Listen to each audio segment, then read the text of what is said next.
Jewe nabimenye mfite imyaka 12 kuko nabaga ndi mu kigo cya paruwasi ariho natozaga kubyina abapadiri bakankunda umupadiri akasaba ko turyamana nanjye nza kwisanga meze nkawe nanjye nalinde aramongorora muco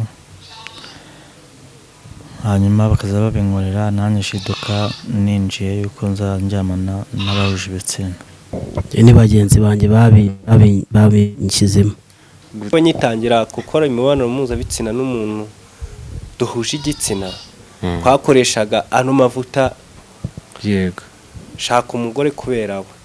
ariko twaratandukanye tumaze kubyarana umwana umwe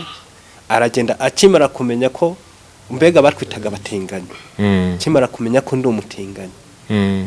yahise agenda tumaze imyaka 15 ndabona wambaye impeta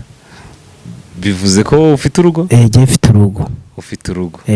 uwo mubana nawe ni umugabo n'umugore n'umugore wowe ushobora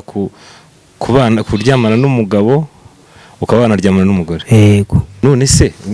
ufashe mikoro tuganire none se umudamu wawe arabizi ko uri ujya unaryamana n'abagabo oya nta muntu n'umubizi Benimana tujinama dukumishano ubuntu buganze Kunama TV